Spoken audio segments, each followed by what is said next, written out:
Quiero decirles que este texto nos pone realmente muy contentos porque es una expresión de lo que es el pensamiento maya actual contemporáneo. Para nosotros ha sido un gusto poder publicar este texto, que este texto les sirva a los demás para conocer cómo piensan algunos de los integrantes del pueblo maya su territorio.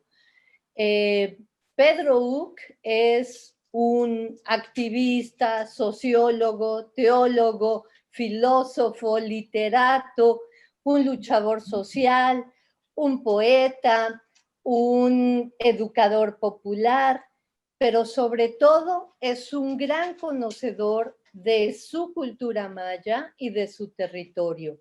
En su texto van a ver que se puede sentir cómo se vive en las comunidades allá, cómo piensan la milpa, la tierra, los seres que acompañan a las personas, el fogón. Y el texto de Pedro es un texto muy crítico, muy fuerte, que nos inyecta muchísima energía y que transmina mucha sabiduría personal, porque él tiene pues un conocimiento muy profundo de la lengua maya, de la cultura maya y de la tierra maya.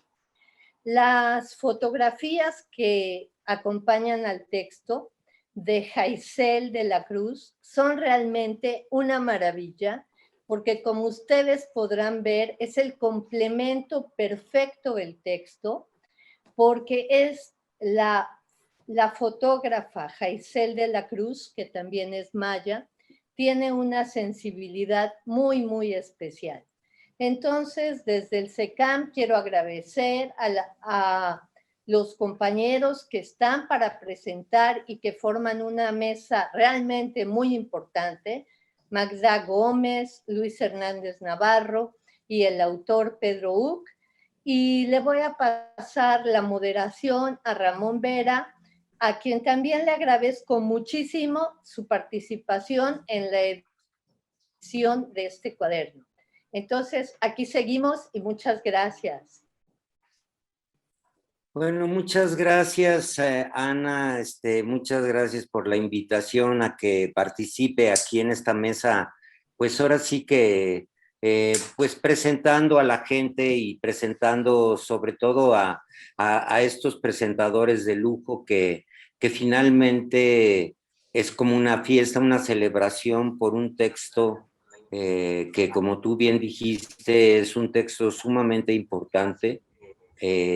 Fue muy importante recibirlo y ver algo tan acabado y, como decíamos hace rato, como con un tramado de muchísimas, ahora sí que hilos, muchísimas cuerdas que mostrar de lo que es ese entretejido al que podemos llamar territorio, ¿no? Y cómo ese territorio, porque estamos, para los que no lo saben, las que no lo saben, estamos en la presentación de este cuaderno, vamos a llamarle así, porque no es un libro así gordo de muchísimas páginas, pero sí es un cuaderno muy importante que se llama Resistencia del territorio maya ante el despojo. Y esta resistencia del territorio maya, ponerle así como título, de inmediato nos lleva a entender que el territorio es toda la gente que está ahí, toda la gente que de algún modo se reconoce en ese espacio y que tiene una relación profunda, milenaria y actual con ese territorio. Y justamente por eso es el territorio actuando ahora sí que en crianza mutua, lo que se defiende contra ese despojo, ¿no? Y bueno, yo no quiero extenderme más, voy a ir dándole la palabra a las y los presentadores. Y bueno, Luis, es un caso bastante semejante al de Magda, es decir, han sido acompañantes de luchas, de movimientos, de organizaciones, han sido precursores y innovadores y visionarios de todo lo que ha sido pues muchas décadas, digamos, de luchas campesinas, de luchas indígenas, ¿no? En el caso de Luis, además, de tener toda una inserción en los movimientos sociales, sobre todo en el magisterio, en los movimientos de los cafetaleros, de los campesinos, de los indígenas, pues finalmente acaba por tener una mirada muy abarcadora de lo que es México y de lo que es el mundo frente a México, ¿no? México frente al mundo, y sobre todo desde un abajo que casi nunca se alcanza así nomás, ¿no? Entonces solamente se alcanza cuando la gente ha estado acompañando todas esas luchas durante tantos años. Luis se ha dedicado además como a rejuntar una serie de testimonios, una serie de experiencias, una serie de visiones y de argumentaciones en varios libros que son infaltables, ¿no? Como esta de Siembra de Cemento, Cosecha de Ira, dedicada a los ecologistas, campesinos o indígenas o defensores de la tierra, del territorio, ¿no? Ser en Conducta y No Habrá Recreo, pues están dedicados a la lucha magisterial, luchas que él conoce muy de fondo, muy de cerca, muy desde la base, ¿no? Otra que es Cafetaleros, la construcción de la autonomía, o autonomía y nuevos sujetos sociales en el desarrollo rural, nos habla pues del movimiento cafetalero por un lado y del movimiento campesino por otro, en toda, ahora sí que sus dimensiones, ¿no?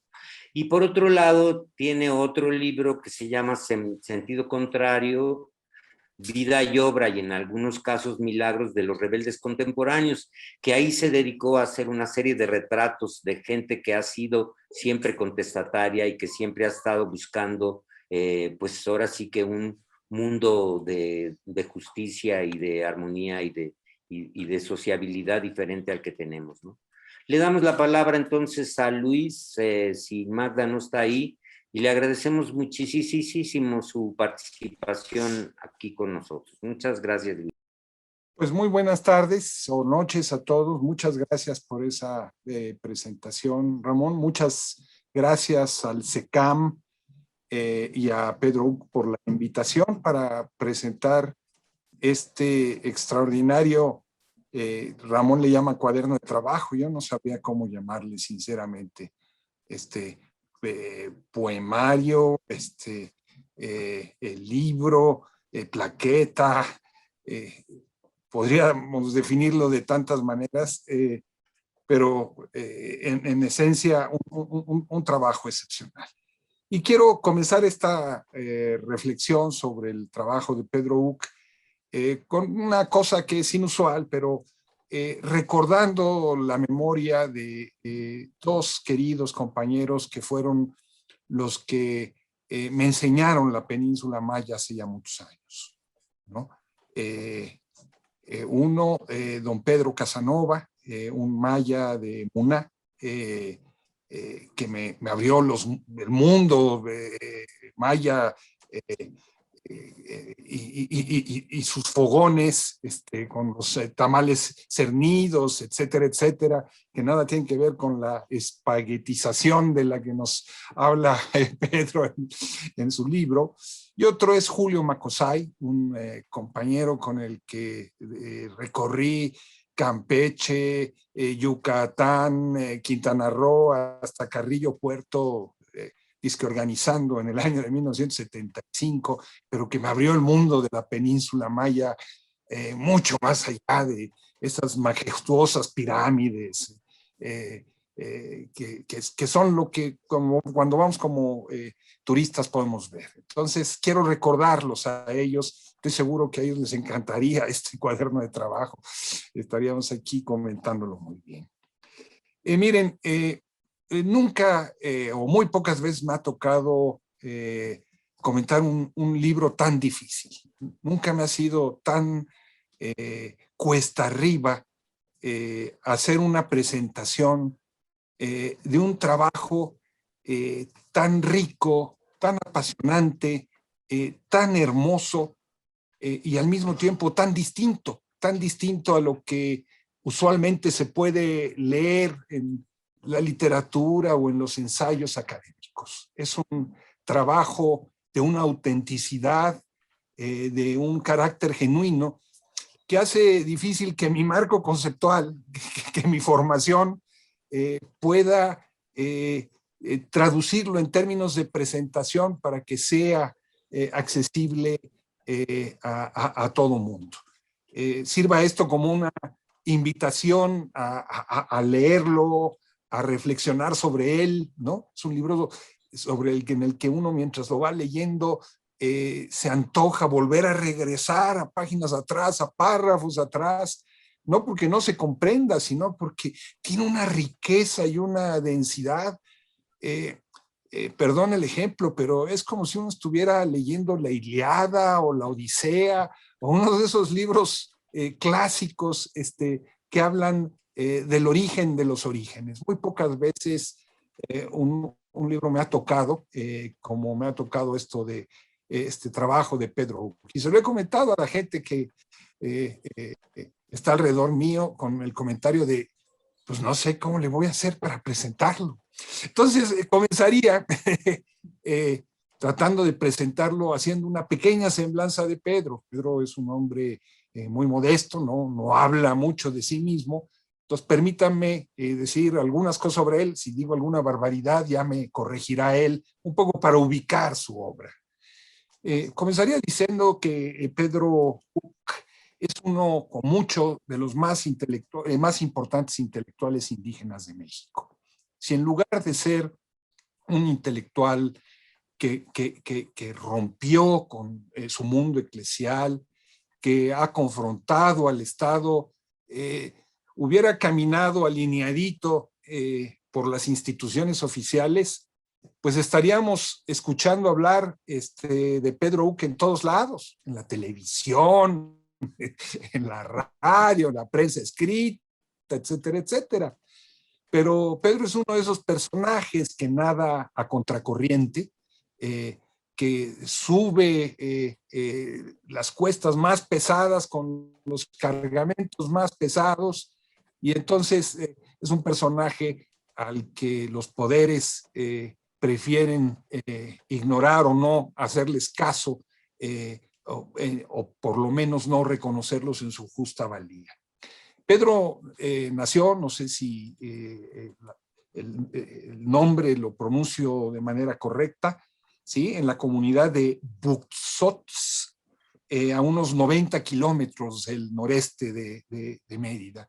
Y como nos contaba hace un momento Ana Deita, es a un mismo tiempo un poeta, un educador, un teólogo, un traductor de la Biblia, un educador popular, un dirigente político campesino, indígena y muchas cosas más. Laureado, porque Pedro tiene 3 premios de poesía y uno de narrativa, a pesar de este caminar contracorriente.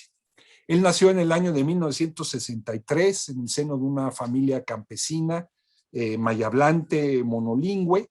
Aprendió español hasta que fue a la escuela primaria y luego se siguió de lleno en sus estudios en el seminario presbiteriano, donde se formó como teólogo en Mérida, y de allí viajó a San José de Costa Rica para estudiar teología y educación, y como él dice, ahí se le cayeron las escamas de los ojos, ¿no? Ahí encontró un mundo que es el mundo que nos ha venido platicando a partir de entonces.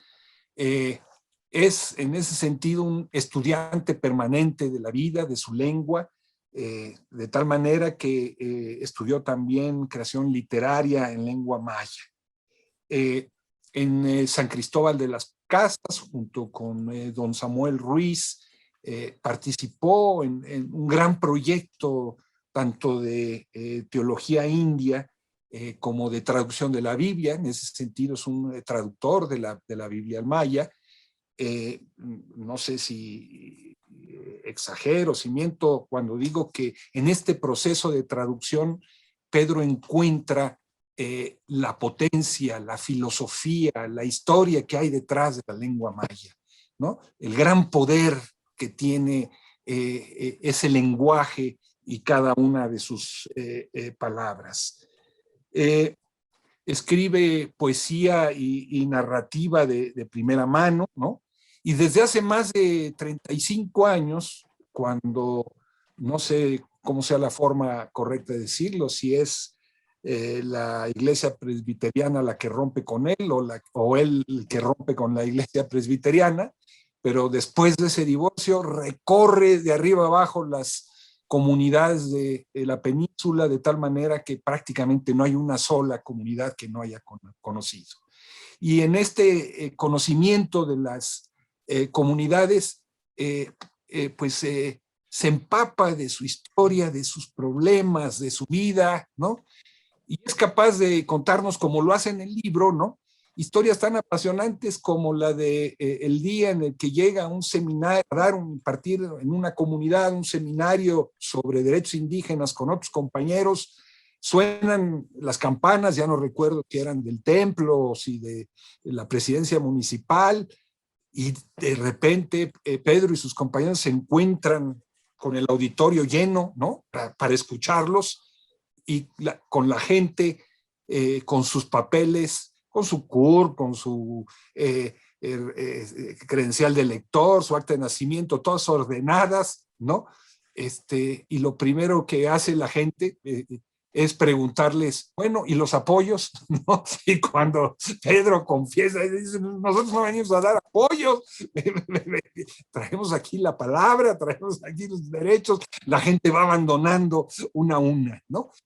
Y en el libro, y en esto me adelanto, Pedro nos explica cómo esta palabra apoyo, ayuda, se ha convertido en la llave para abrir las puertas del infierno de las comunidades, en la llave que se presenta como la cara bonita de eso de lo que él nos habla, el del despojo del territorio, como una palabra aparentemente tan generosa, tan benigna, ¿no? Una palabra que tendría que estar llena en el marco de la más pura filantropía, se convierte precisamente en el instrumento del mal para dividir a las comunidades y para fragmentarlas. Entonces, en ese caminar, Pedro nos cuenta todas esas historias, ¿no?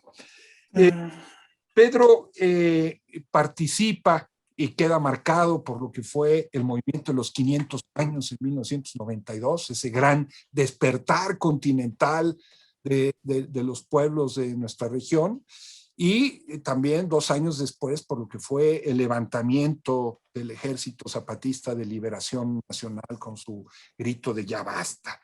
Y en 1996 se incorpora al Congreso Nacional Indígena, ¿no? Es el año en el que el CNI se forma. En ese mismo año, Pedro acompaña su formación.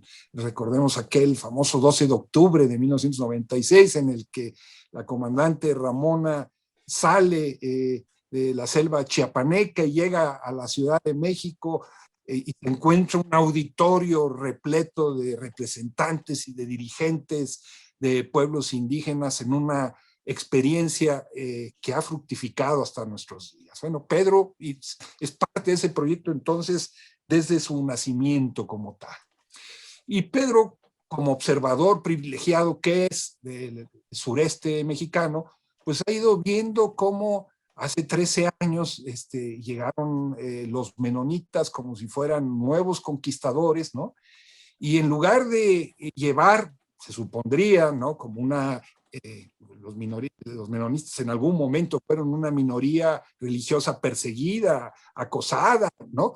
En lugar de que ese carácter de minoría acosada hubiera despertado en ellos su espíritu de solidaridad y de comprensión del mutuo, pues se conviertan como los nuevos colonizadores, como los nuevos conquistadores, ¿no? De un territorio en la península en donde desmontan los montes, ni siquiera utilizan la leña, nos dice Pedro, ni siquiera utilizan la madera, ¿no? A la que le prenden fuego, y comienzan a sembrar grandes extensiones de soya, para colmo transgénica, a fumigarla por medio de avionetas, matando pues no solamente de las hierbas de las que se alimentan tantos animales, sino a algo que es clave en la economía y la vida de la región, que es la apicultura, las abejas. Y toda esta lucha que hay alrededor de estos nuevos colonizadores es una lucha también en contra de las granjas de cerdos, de las grandes plantas productoras de energía eléctrica a partir de la luz eléctrica, etcétera, etcétera. Pedro nos cuenta en el libro la formación de la asamblea, siempre lo pronuncio mal, la Asamblea de Defensores del Territorio Maya, Mucac Xival, ¿no? Ya algún día prometo aprender a pronunciarlo adecuadamente, ¿no? Y de una manera muy hermosa nos narra cómo se juntan y en el petate, dice él, comienzan a poner las historias de resistencia y de explotación de cada uno de los pueblos, cómo las sacan de sus morrales y como si fueran viejos juglares, comienzan a narrarlas, ¿no? Y lo que nos narran son historias de horror, ¿no? Historias de cómo llegan, según esto, a las asambleas ejidales, los emisarios de grandes empresas a ofrecer dinero de gratis a la gente que no tiene dinero con el simple requisito de que les firmen o les pongan las huellas sobre hojas en blanco, ofreciéndoles prosperidad y desarrollo y presentando esto como una señal de buena voluntad, y cómo finalmente esto se convierte en un truco de presdigitación para robarles la tierra, robarles el territorio, impulsar ahí grandes proyectos financieros, etcétera, etcétera. Decía yo hace un momento que es muy difícil presentar este libro, porque es un libro que nace no solamente de la lengua, ¿no?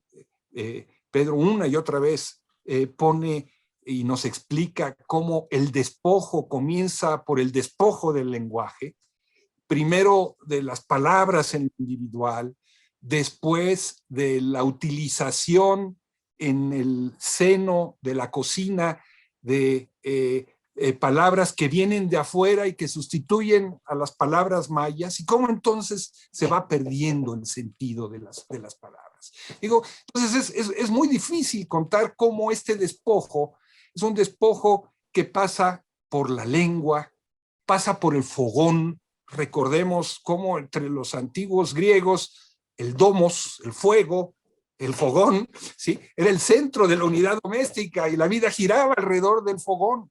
Y Pedro, ¿no?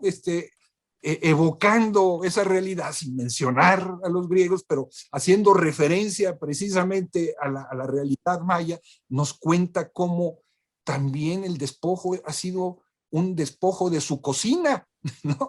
Y cómo eso que algunos han llamado la McDonaldización del mundo, él la bautiza como la espaguetización de la cocina maya, ¿no? O la chinización de la cocina maya. O sea, cómo se convierte en una cocina de plástico, ¿no? En una cocina de uso industrial, en donde toda esa paleta de sabores, de colores, todo ese arte que hay para preparar los alimentos se pierde. Bueno, Pedro va más lejos y nos dice, el despojo pasa también por los sueños. Imagínense, ya me imagino a Sigmund Freud en su diván en Austria aplaudiendo, ¿no? Y Pedro nos explica muy claramente la enorme importancia que los sueños tienen para los mayas. Alguna vez Ramón me comentó largamente la importancia de los sueños entre los Wixárika, ¿no? Y otra compañera me explicaba también la importancia de los sueños en el caso de los Rarámuri, ¿no? Esa coincidencia que hay entre nuestros pueblos originarios y el valor del onírico, el valor de esas 8 horas, ¿no? Cuando podemos dormir 8 horas que vivimos en nuestro interior. Y Pedro nos cuenta cómo hasta hace no muchos años las familias se reunían alrededor, me imagino que del mismo fogón, o alrededor, o sentados en los petates, o a lo mejor en las hamacas, no me lo puedo imaginar bien, para contar los sueños y para interpretar los sueños. Cómo hay sueños de admonición, cómo hay sueños que nos enseñan lo que está pasando dentro de nosotros o lo que está pasando dentro de la comunidad. Híjole, estamos hablando del diván psicoanalítico llevado, ¿sí?, al terreno comunitario y enriquecido por la comunidad. Y nos dice, nos cuenta una historia, Pedro, que a mí me dejó verdaderamente helado. Él nos dice, los muchachos que salen a trabajar a Tulum o a Puerto Morelos o a Cancún, ¿no?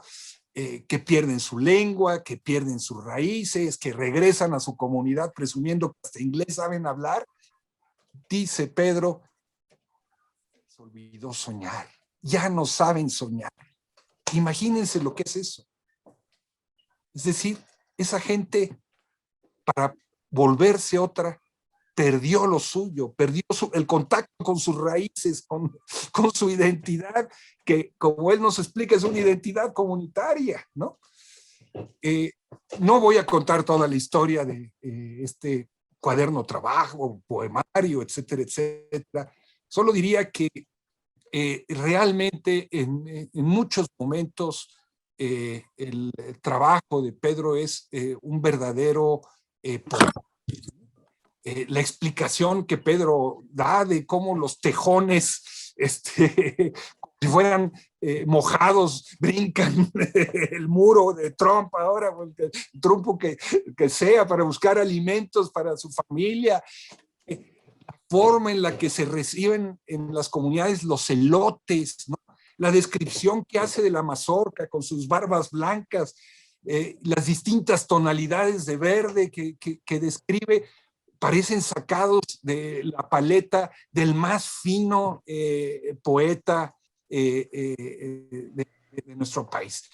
Pedro, ¿qué está haciendo ahí? Pues está hablando de eso que ha visto, ha vivido a lo largo de esos 35 años, toda esa reflexión que ha hecho desde la lengua. Y con una enorme generosidad, Pedro nos abre esa ventana, nos permite asomarnos a ese mundo y nos permite darnos cuenta entonces que el despojo no es solamente el robo de las tierras, no es solamente el robo de los recursos naturales, no es solamente cómo la agricultura de traspatio desaparece al lado de la agricultura industrial. El despojo es también el expolio de una cultura completa, única, rica, formidable, que Pedro muestra como si fuera la más preciosa de las joyas más preciosas. Muchas gracias. Gracias, Luis. La verdad es que es sorprendente lectura de lo que es un, pues sí, yo le llamo cuaderno de trabajo, pero no por minimizarlo, sino realmente porque nos deja muchísimas tareas todo el tiempo como para ir desbrozando, entendiendo, acomodando, buscando. Sí, es un, por así que un cúmulo tan enorme de cosas, y tú pudiste leerlas de tantas maneras que inmediatamente me metes otra vez a buscar otras cosas nuevas que yo mismo no había visto, ¿no? Entonces, te agradezco mucho, te agradecemos mucho la lectura de este texto, y ahora sí le pasamos la palabra a Magda, que a lo mejor Magda misma se perdió la presentación que hice de ella hace un rato, y no sé si como estaba en ese momento todo este visaje de tantas horribles bots y gente troll y no sé qué, simplemente diré que Magda ha sido crucial en todo lo que es esta etapa que acompaña o que está creciendo en paralelo de todo lo que ha sido el advenimiento del movimiento indígena en México y de ponerse en el centro y tomar la palabra y decir en voz alta todas las cosas que durante tantos años han sido tan importantes para los pueblos, que ahora, bueno, espero que Magda pueda decirnos su participación. Aquí estoy viendo si ya volvió. Sí, y entonces es crucial su presencia, es crucial su mirada y le agradecemos mucho que esté con nosotros. Muchas gracias, Magda. Adelante, por favor. Tu micrófono, Bueno. sí. Bueno, pues si ya lo que alcancé a escuchar de Luis señalaba que es muy difícil comentar el trabajo que nos presenta generosamente Pedro Uc, yo le agrego además la dificultad de que no esté completo lo que señaló Luis, así es de que de antemano pido disculpa por alguna reiteración en mi intervención. Primero quiero comentarles que la lectura y relectura de este texto tan complejo, muy complejo, me hizo ubicarme en una suerte de otredad, porque Pedro está hablando desde su cultura, en su cultura, por y para ella, para ese pensamiento maya. Me hizo evocar dos anécdotas que viví en conversaciones una en conversación con Luis Villoro y otra en una conferencia que él dio en los tiempos de San Andrés, defendiendo el sentido de los acuerdos de San Andrés. Y un tipo que nunca faltan en el público, los enviados de la oscuridad, diría Pedro, un tipo en un tono muy agresivo le dijo a Luis Villoro: ¿y usted por qué viene a hablar de los pueblos si no es indígena? Y él con mucha calma le contestó: sí, en efecto, no soy indígena y le quiero decir además que estoy convencido de que nadie puede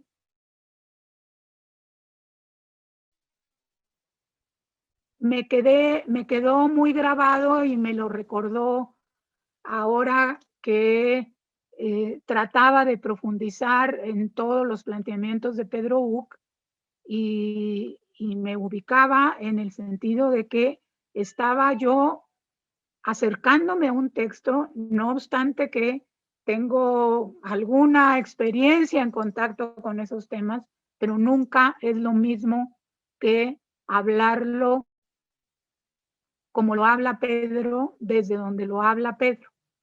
Pero la segunda, siguiendo con las dificultades, la segunda cuestión que también tiene origen, ahí sí en una conversación con Luis Villoro, un día en Chiapas, que hacía un frío del carajo, me dijo: oye Magda, ¿y tú y yo por qué andamos acá si no somos indígenas? Y antes de que yo pronunciara palabra, él se contestó, porque no queremos ser cómplices. Yo creo, no se me ha olvidado, no se me va a olvidar, porque esa es la razón que justifica una decisión y definición de acercarnos, pero siempre con la conciencia de no suplantar. Pedro Uc es muy crítico hacia todas estas visiones academicistas de expertos, entre comillas. Por ejemplo, lo cita en el caso de la lengua maya, como desde fuera los mayistas ya hasta definieron una norma sin que participen las comunidades en esa recuperación supuesta de la lengua. Estamos rodeados de especialistas, entre comillas, que dan clases de lengua maya y hasta de la gramática y no saben maya. Yo nunca he podido descifrar cómo es que hacen tal cuestión.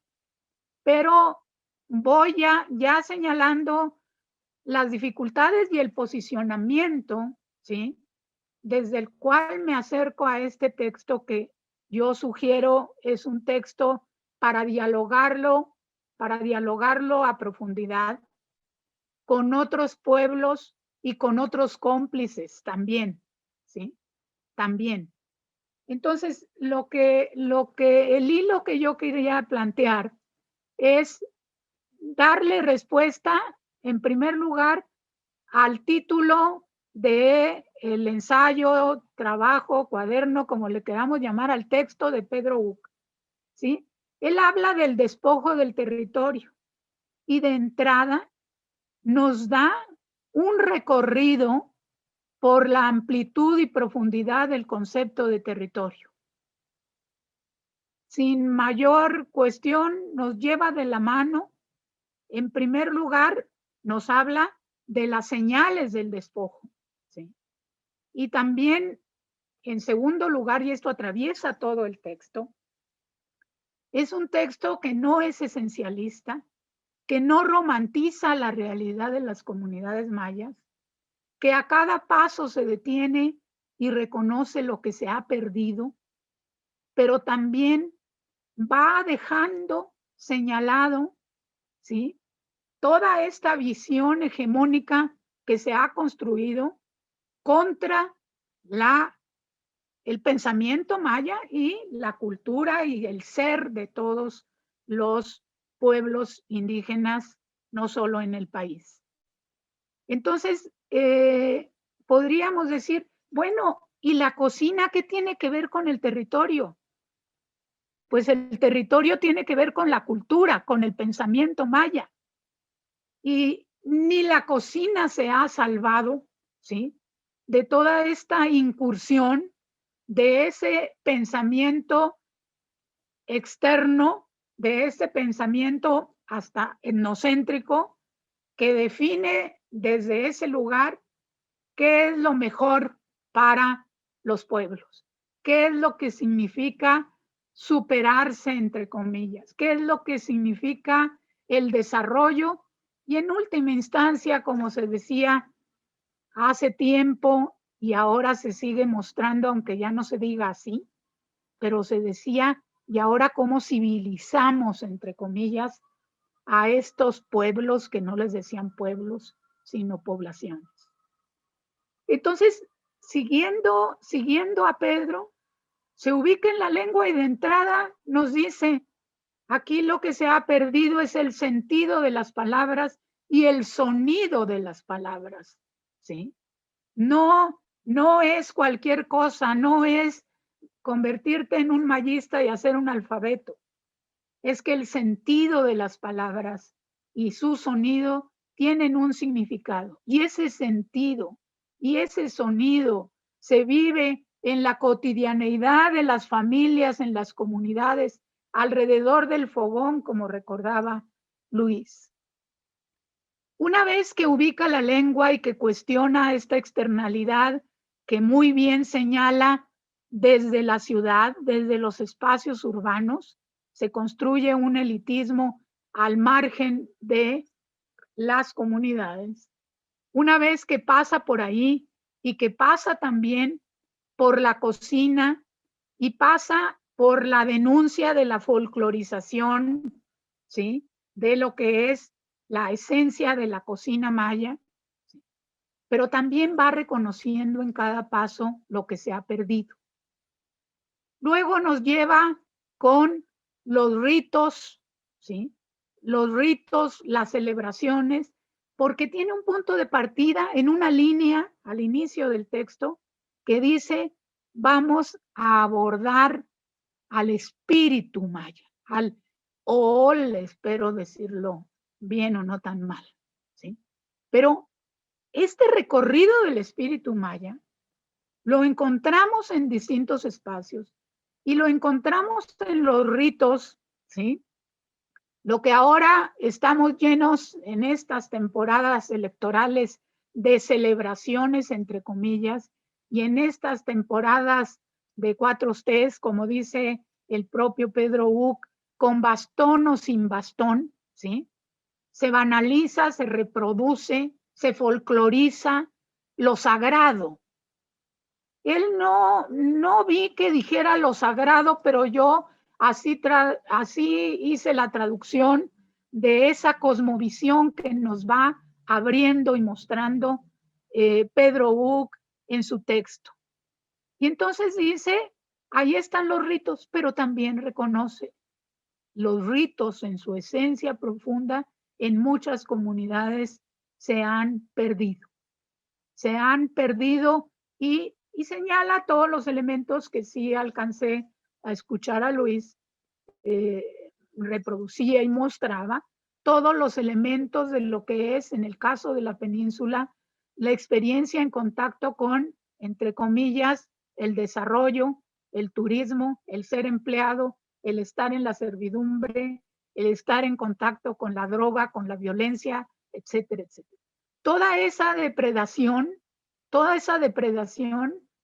y enajenación de muchas y muchos mayas, de algunas comunidades, que la pregunta que yo me hago y que seguramente Pedro y en su asamblea se hacen y se han hecho, y es, ¿y cómo hacemos y cómo se recupera?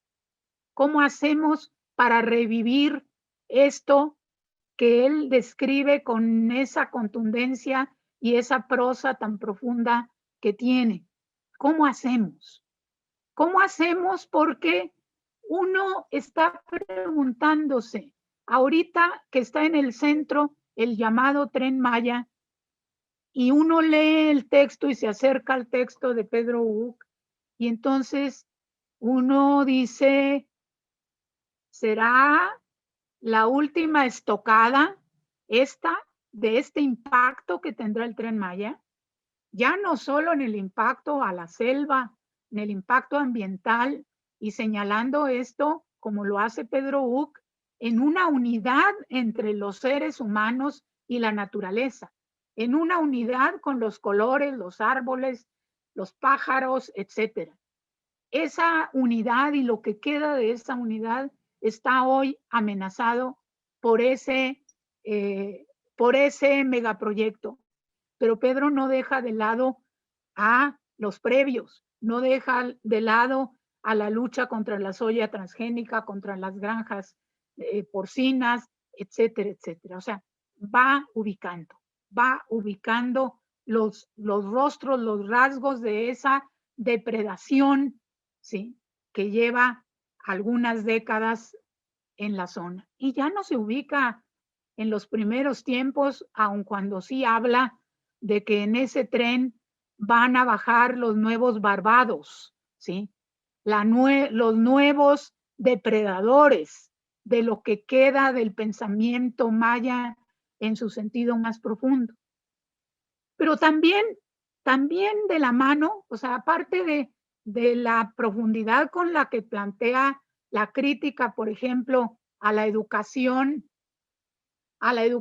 enajenante y al rol de la televisión, ¿sí?, al rol de la educación televisada, al rol de toda esta serie de elementos que en nombre del progreso se dice te estoy educando. ¿Ya me quieres decir que el tiempo se me acaba, Ramón?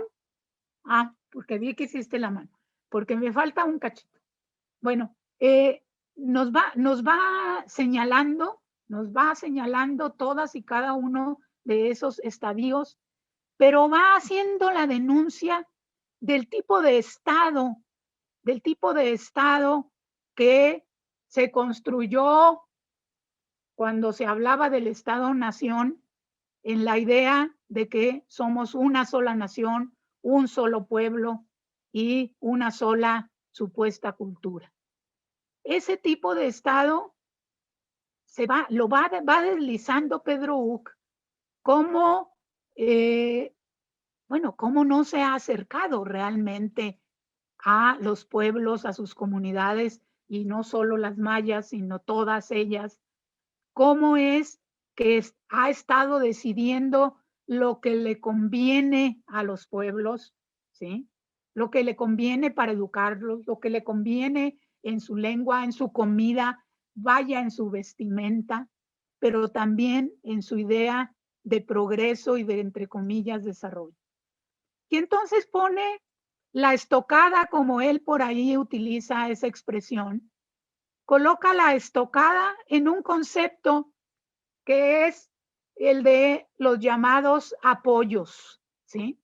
Esta política social, que no es novedad, lo siento, que se enojen los de la 4T, pero no es novedad esa política, por lo menos del salinismo para acá se practicó, del Pronasol para acá se practicó, el dar los llamados apoyos. Antes se daba una cachucha, una despensa, etcétera. Ahora se dan pagos, como los dice Pedro Uc. El pago por ser adulto mayor, el pago por ser joven, el pago por sembrar cizaña, como él lo denomina. Y esos pagos no compensan la pérdida, la afectación a la vida del pueblo maya y de los pueblos en general. Pero también toca un tema que ahí me pisó los callos, porque ya saben ustedes que nadie es perfecto y que yo soy abogada. Pues ni modo. Así me tocó a mí llegar por azares del destino que un día les cuento, porque yo me quise ir de abogada, pero los pueblos son los que me regresaron cuando andaba yo buscando otros caminos. Bueno, esas piezas de lo que es la entrada para robarse la tierra, para engañar y manipular a las comunidades, para ocultarles el sentido de lo que estaban firmando, para mostrarles unos billetes, toda esa descripción detallada y que además cita la fuente, que es un acta de un ejido específico, pero también la complicidad de las autoridades en materia agraria, de la Procuraduría Agraria, que se formó supuestamente para la defensa de los campesinos e indígenas. Todo ese entramado de corrupción y de impunidad que nos describe en las cuartillas casi finales es realmente una estampa que golpea y que golpea duro y que dan ganas de hacer lo que el Estado quisiera que hiciéramos. El Estado quisiera que ya dejemos de plantearle amparos y derechos y que le dejemos el campo libre para seguir haciendo lo que ha hecho hasta ahora con los pueblos. Y ahí es donde entra el terreno donde quedan las preguntas abiertas, la resistencia. Nos habla también de una manera muy fuerte, con toda una carga simbólica, esta cuestión del petate, de los morrales, en la creación de la asamblea Muchimbal, que a ver cómo lo pronuncié, esta cuestión donde llega con sus morrales y el primer morral saca toda la inserción de los menonitas y el segundo saca el engaño del parque eólico. Pero ¿y el tercer morral, Pedro? Ahí nos platicarás del tercer morral y de lo que nos espera y de lo que podemos hacer para continuar en este acompañamiento convencido y en esta complicidad decidida, y decirte que este texto es realmente un libro de texto, fíjate, que este sí que es un libro de texto, no estos que ahora quieren hacer en 15 días en la SEP.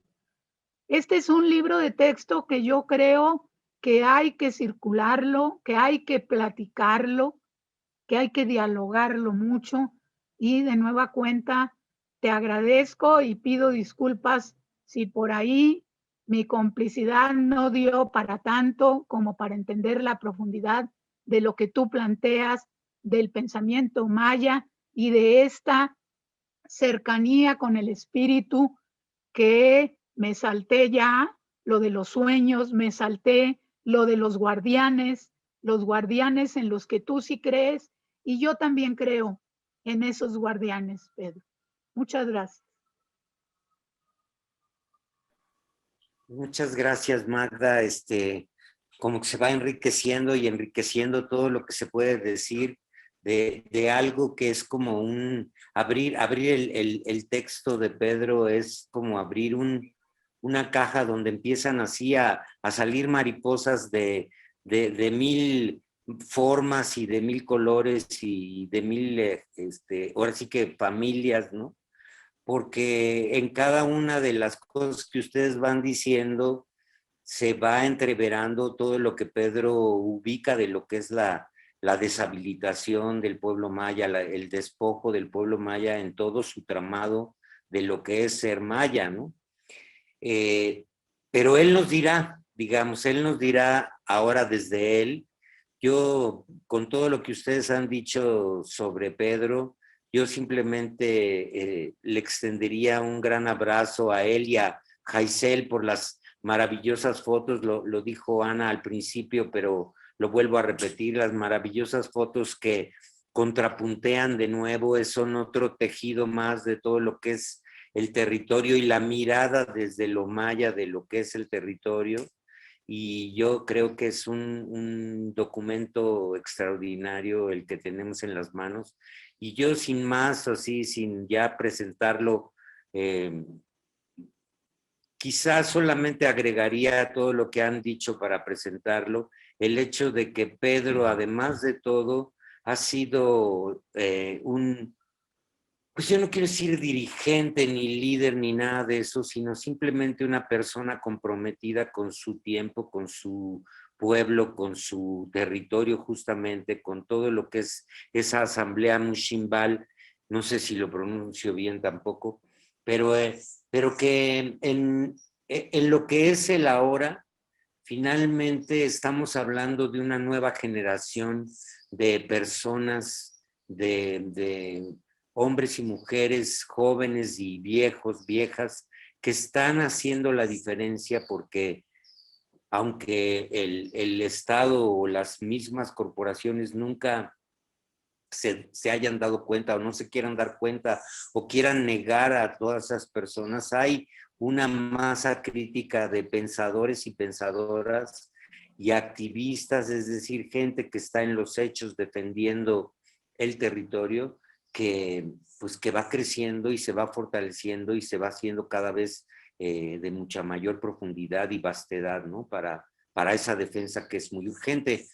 Y yo creo que el texto de Pedro contribuirá a todo esto. Y bueno, por favor, Pedro, pues ahora sí que habla tú, mano. Muchas gracias, Ramón.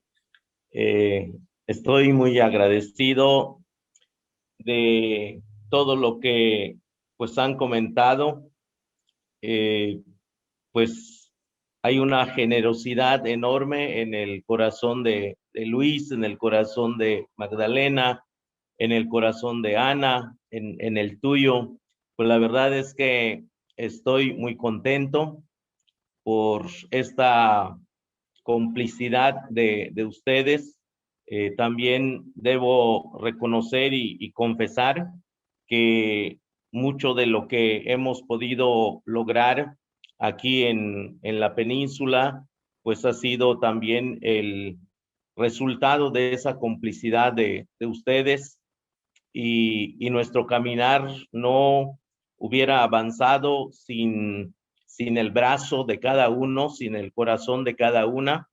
Y pues parte de este trabajo, pues es motivación de Ana de Ita y que pues le agradezco mucho porque este trabajo pues no hubiera salido, no se hubiera conocido si ella no hubiera ofrecido la oportunidad de hacerlo de esta manera, y pues agradecerle al SECAM esta posibilidad.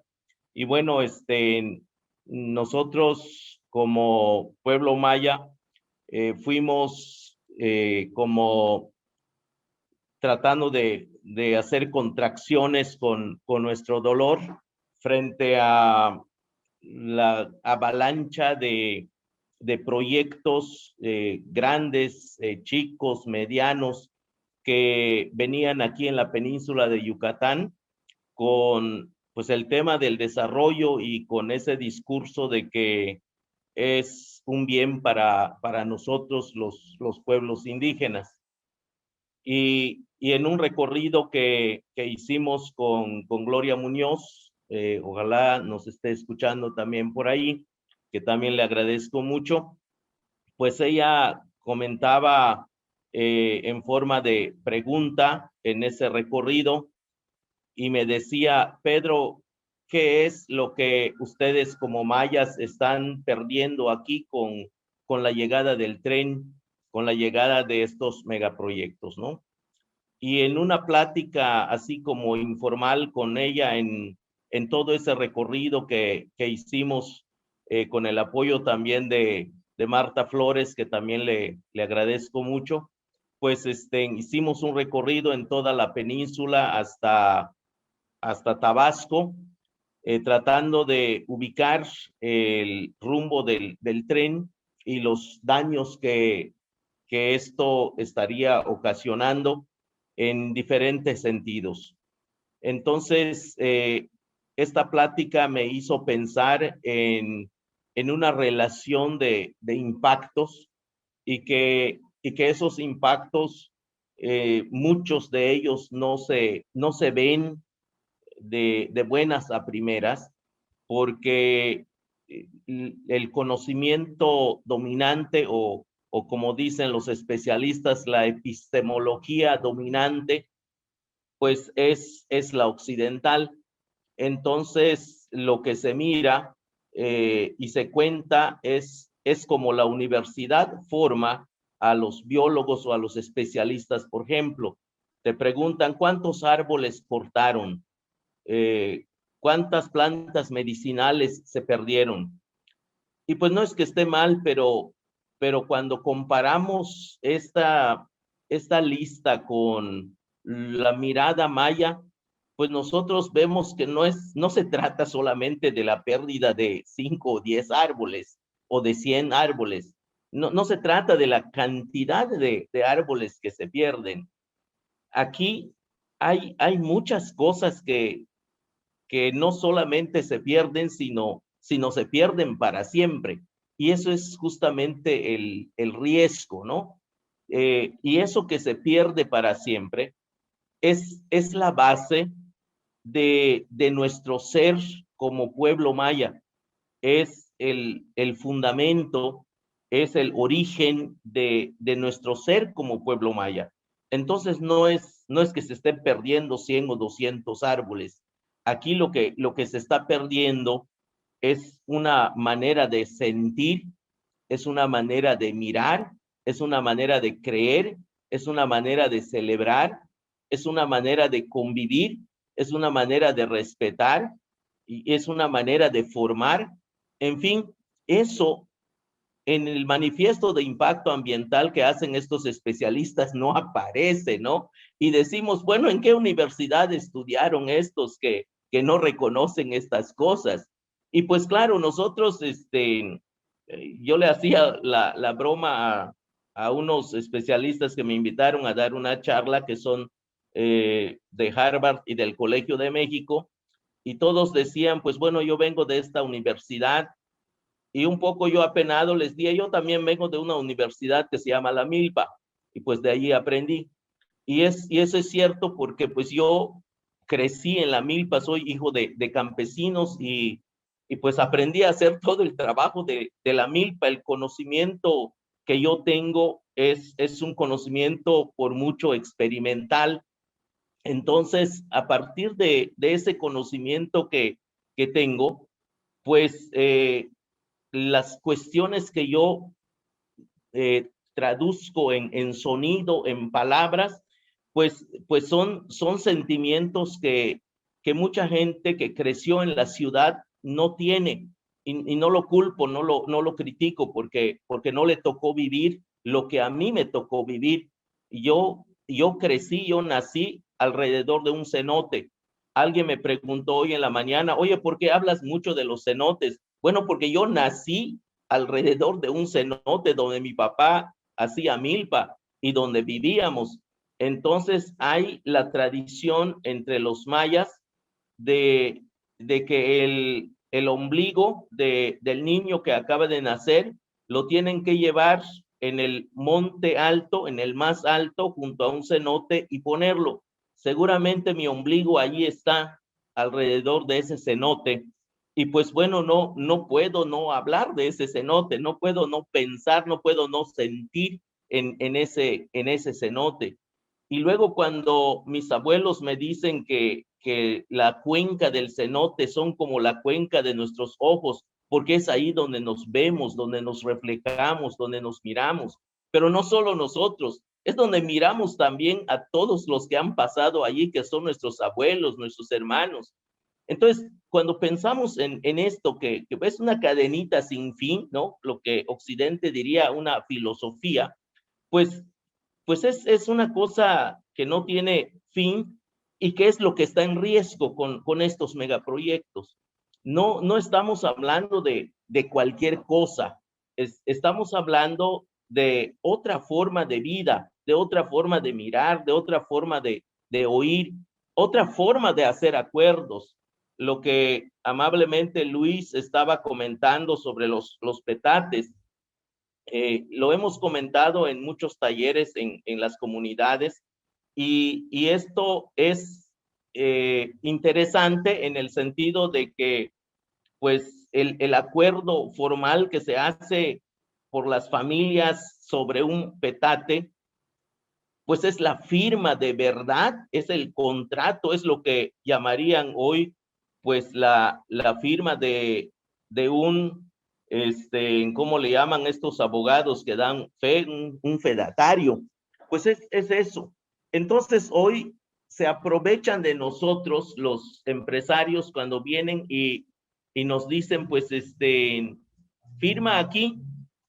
Pues nosotros, la verdad es que la firma no tiene mucho valor y no entendemos el valor que tiene para ellos y vamos firmando. Justamente el viernes pasado que estuvimos en una comunidad que se llama San Antonio Chum, pues decía la gente, pues nos pasaron en nuestras casas a firmar unos papeles y nos dijeron que es un apoyo que manda el gobierno por el confinamiento, por el COVID, que son 2,000 pesos, y firmamos.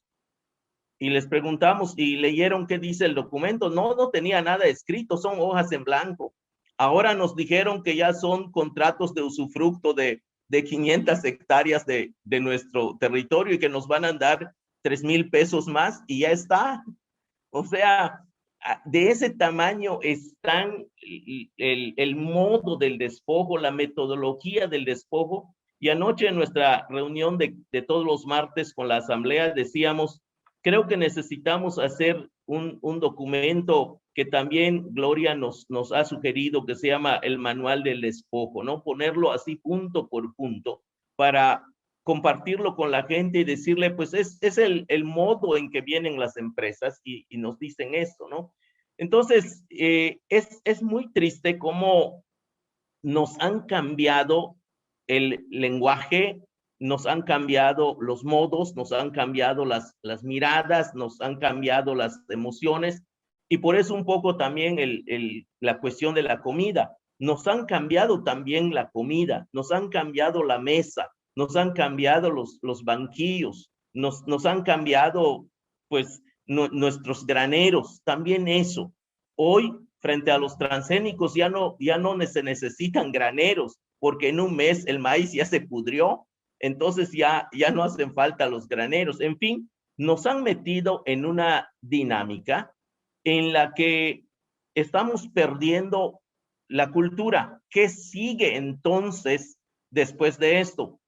Vienen los polos de desarrollo que van a ser una cadena de fábricas para convertirnos en mano de obra barata, en la precarización, en ser pues los obreros que necesitan los industriales. Y bueno, ya no vamos a poder sembrar nuestros propios alimentos, no vamos a poder producir nuestros propios alimentos. Y esto de no producir los alimentos es grave para nosotros porque nos convierte otra vez en esclavos, porque de alguna manera los que vivimos aquí, por ejemplo, aquí en el pueblo y trabajamos la tierra, pues vivimos en libertad, en el sentido de que la comida la tenemos porque está la tierra que se siembra, ¿no? A lo mejor es frijolito, a lo mejor son ibes, a lo mejor es espelón, a lo mejor es tomatito con cebolla, pero está la tortilla y la tortilla con eso comemos y comemos bien. ¿Esto qué significa? Esto significa que no va a venir un capataz a ponerte un horario y decirte, bueno, te vas a levantar a las 5 de la mañana y a las 6 de la tarde vas a dejar de trabajar. No, es más, creo que se molestan porque lo digo, porque algunos sí ponen de repente una cara medio rara, porque les digo, si de repente no queremos trabajar, pues no vamos a trabajar, nos quedamos acostados y nadie nos puede regañar, descansamos ese día, comemos bien y bueno, igual si queremos dejar nuestro trabajo al mediodía, lo dejamos, igual si queremos seguir trabajando de noche, seguimos trabajando, es decir, esa educación que a mí me dieron por mi padre, él pues vivió una situación muy lamentable, de mucha pobreza, y luchó mucho para independizarse del patrón. Y la educación que nos dio pues a sus 5 hijos, somos 5 hermanos, yo soy el último de los 5 hermanos, él nos dijo, hijos, les voy a pedir el favor que me regalen algo en la vida. Regáleme por favor su libertad. No quiero que sean esclavos de un patrón. Aprendan ustedes a trabajar la tierra. Y si aprenden a trabajar esta tierra, nadie puede venir a disponer con tu vida porque tú produces tus propios alimentos. Y en torno a ese cenote que él escogió para trabajar, pues ahí crecimos. Y cuando queremos comer carne, nos vamos a la orilla del cenote, matamos 4 pájaros y hacemos una sopa y tenemos una rica sopa de chachalacas para comer, o un pavo de monte, o un tepezcuintle, o un jabalí, o a veces un venado. En fin, teníamos buena comida para vivir y además carne que no es carne mala, no es carne transgénica, no es carne de los cerdos estos que se crían en las granjas. Entonces, volviendo a esa pregunta, ¿qué es lo que estamos perdiendo? Me hizo pensar en el momento que me senté a empezar a escribir este texto. Dije, pues lo que se está perdiendo es esto. Y ya comencé a poner las primeras líneas. Pero bueno, pues las líneas fueron creciendo, hasta que decidí cortarle para hablar un poco sobre cómo nos formamos en la asamblea a partir de la agresividad de este despojo, de este extractivismo, porque no podemos decir que no es agresivo, es agresivo, es un despojo. Dicen que la palabra extractivismo significa quitar con violencia. Entonces, si es cierto, pues es así como está pasando aquí en Yucatán. Nos están despojando con violencia.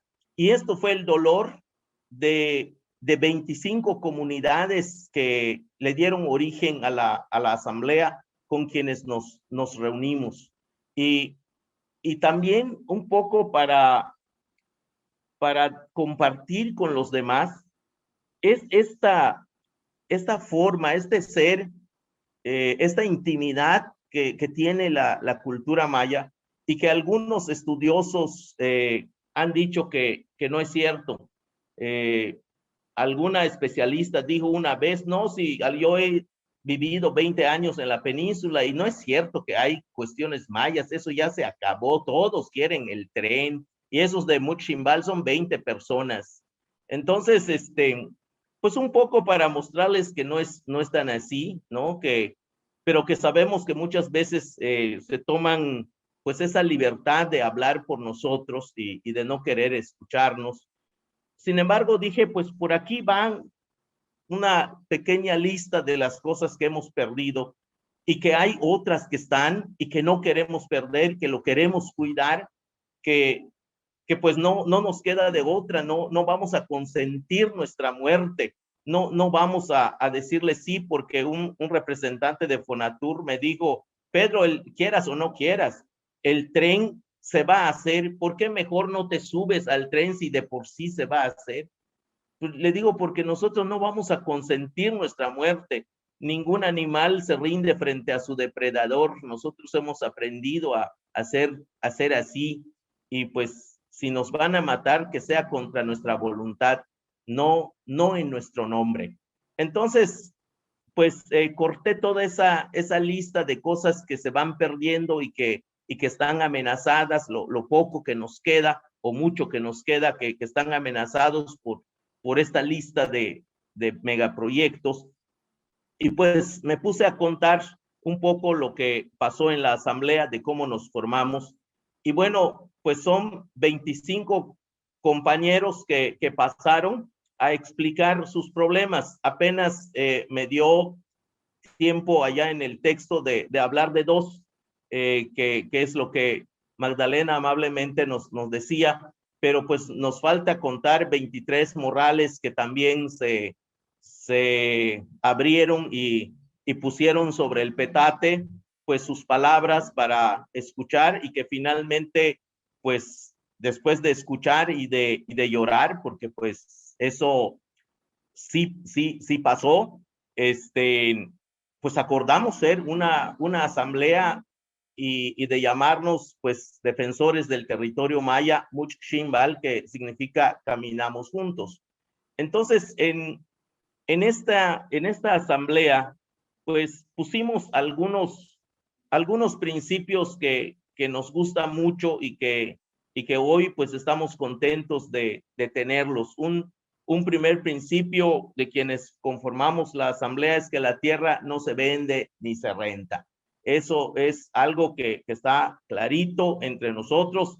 Quien quiere ser parte de esta asamblea tiene que saber esto, tiene que cuidar su tierra y tiene que ayudar a los demás a cuidar su tierra. Ni la vamos a vender, ni la vamos a rentar, ni la vamos a dar en usufructo. La tierra es del pueblo maya, es de la nación maya de la península, es del territorio maya peninsular. Otro principio que pusimos es que no vamos a hacer ningún acuerdo con los partidos políticos, con ninguno, así fueran güeras o morenas o como sean, o rubias. No vamos a hacer ningún acuerdo con ellas, con ellos. Todos aquellos que quieran formar parte de la asamblea, pues deben tener esta claridad. No hacemos acuerdo con los partidos políticos ni con los grupos religiosos. Nosotros somos comunidades mayas y como comunidades mayas vamos a organizarnos en torno a un objetivo, a cuidar nuestra tierra, a proteger nuestro territorio, a hablar nuestra lengua, a seguir viviendo nuestras celebraciones agrícolas en nuestra comunidad, en nuestro pueblo. Esto es lo que cada uno de nosotros fue compartiendo en la asamblea, y pues bajo esa consigna hemos ido trabajando. Y pues también hay gentes de buen corazón que nos han acompañado. Reconozco que hay muchos hombres y muchas mujeres no mayas, pero que tienen un corazón maya que pues nos han compartido, y que gracias a ellas, gracias a ellos, pues hemos podido avanzar muchas cosas, ¿no? Aquí creo que lo más importante es encontrarnos y encontrarnos en esta complicidad que decía Magdalena, y esta complicidad es la que nos ha permitido sobrevivir, es la que nos ha permitido mantener limpia y pura las aguas de nuestros cenotes, de nuestras lagunas, y también nuestro pensamiento y nuestro corazón. Muchas gracias. Muchísimas gracias, Pedro. Magnífica tu presentación, tu vastedad, toda la generosidad, como ya han dicho mis compañeras, mis compañeros, que tienes para el pueblo maya, a fin de cuentas, para la visión de los pueblos en México en general. Yo creo que sí hay en tu texto, en tus palabras, en tu pensamiento, en toda la manera poética de plantearlo, una vastedad, un nivel de sugerencia que sí nos permite decir que es muy importante que los pueblos dialoguen con ese texto, dialoguen con tu pensamiento, y que eso va a fortalecer muchísimo todo lo que es el pensamiento de los pueblos y, por supuesto, las acciones transformadoras de estas comunidades, de estos pueblos, ¿no?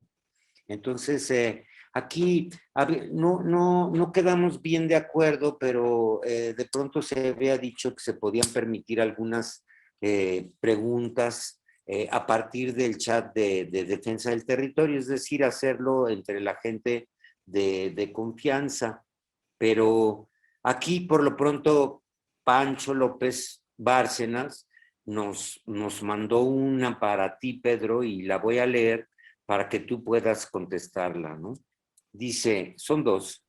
Dice, me llamó la atención la referencia al petate, pero no me queda claro si es metáfora o práctica común. Mi duda viene de que entre los Ñu Sabi mixtecos, el petate es símbolo de territorio y de poder. Y si fuera una práctica, estaríamos diciendo que hay muchos rasgos culturales compartidos entre pueblos aparentemente muy diferentes. Y dos, la pregunta 2 dice, entre los Ñu Sabi los sueños son una forma de aprendizaje profundo. ¿Te refieres a eso cuando dices que nos roban hasta los sueños? Entonces, son dos preguntas para ti, Pedro. Si quisieras contestarlas de una vez, estaría muy bien. Sí, claro.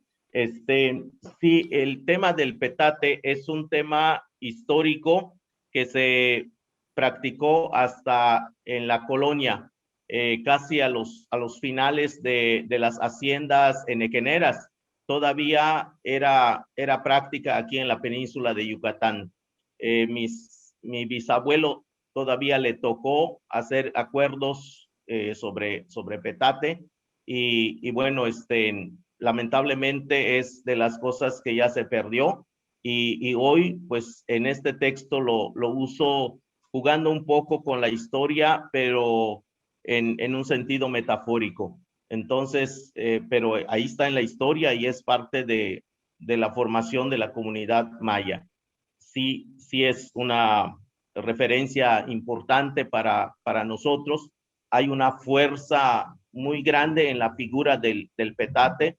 Inclusive tenemos una historia, esto que llaman fábulas o cuentos desde lo occidental, de un tal Waipop que significa un pájaro de petate, que es el sanador del pueblo, es el que sabe curar con todos los elementos, con la hierba, con la tierra, con el agua, con los frutos, en toda enfermedad, y es el que abastece también al pueblo en tiempos de hambre.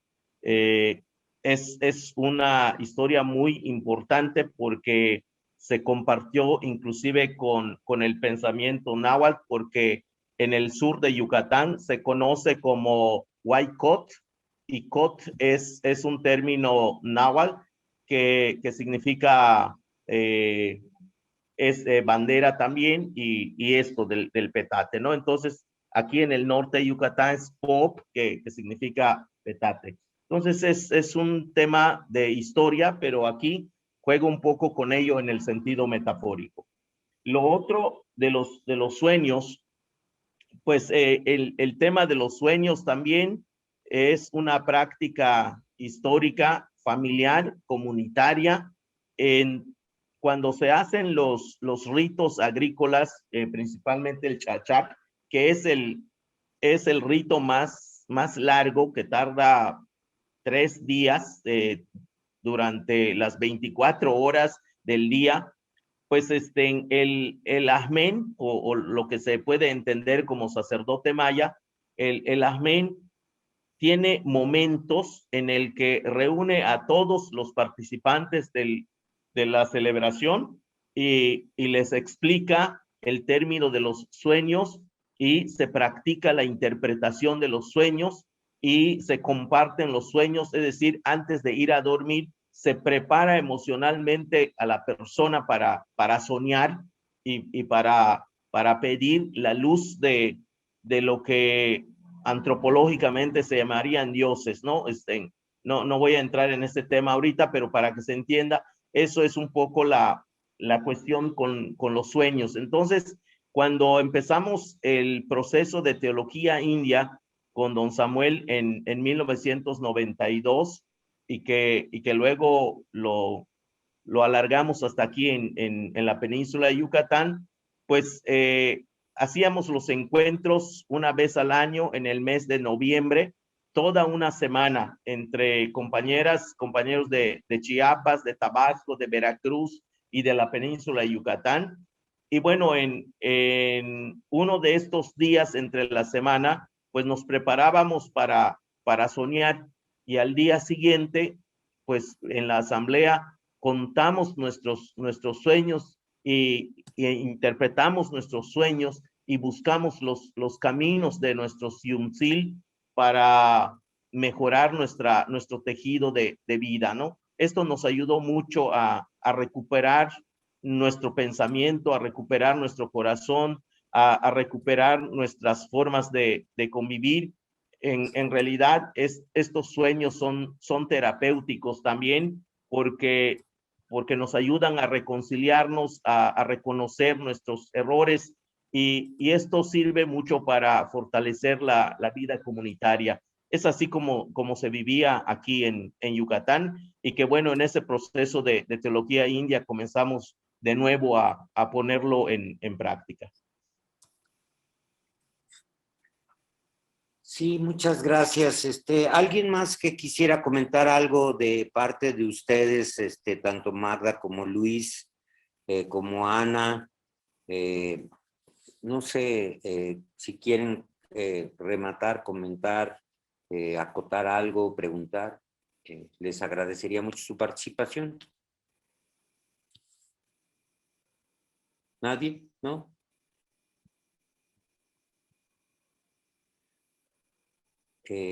¿Alguien más que quisiera decir algo?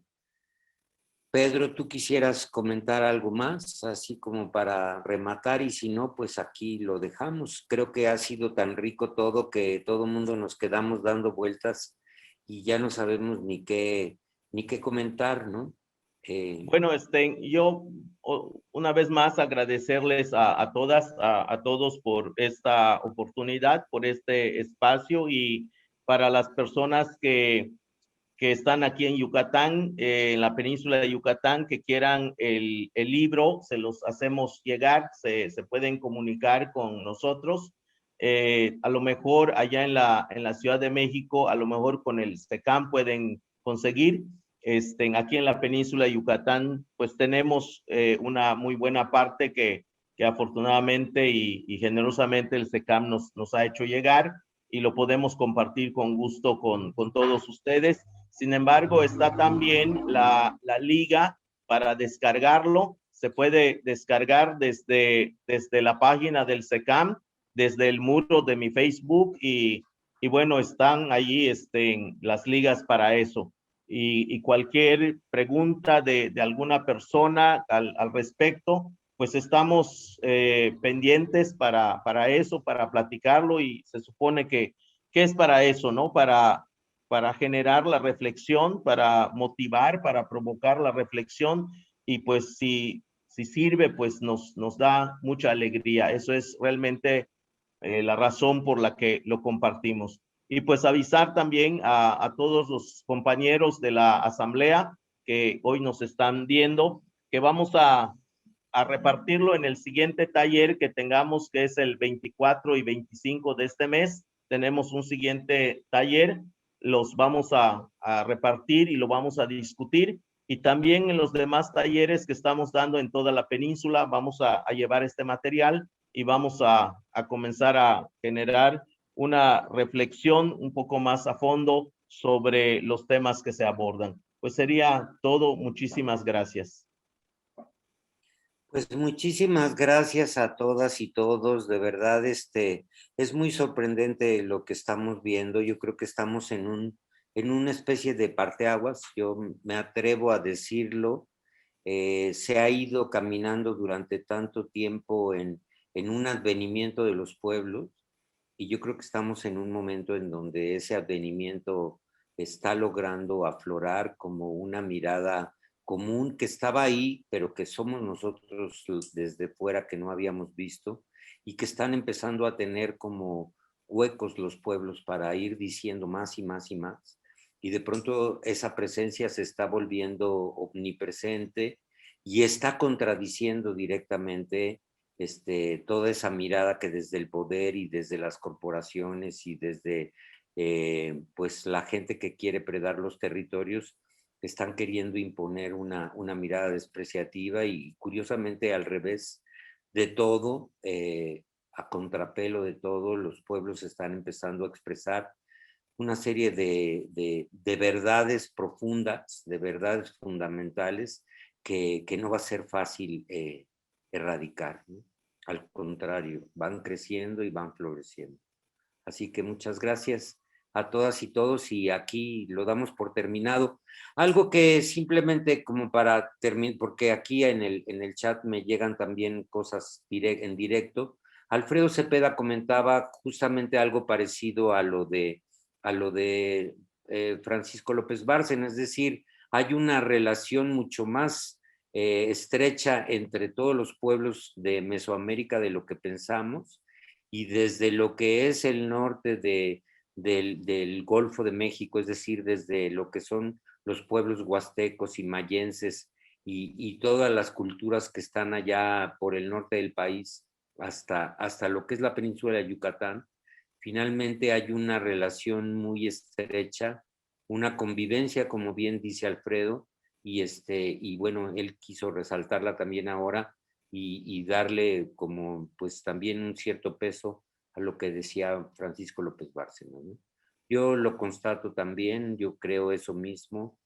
Pienso que Alfredo López Austin en particular ha sido como muy claro en hablar de toda esta atmósfera, también le dice Alfredo Cepeda, a esta convivencia tan grande de pueblos a partir de sus lenguajes, y cómo todo eso va conformando algo que ni se da cuenta el poder que tiene enfrente. Pero ahí está. Así que muchísimas gracias por esa presencia y esa permanencia. Gracias, gracias. Que les vaya muy bien, cuídense mucho y aquí seguimos. Gracias.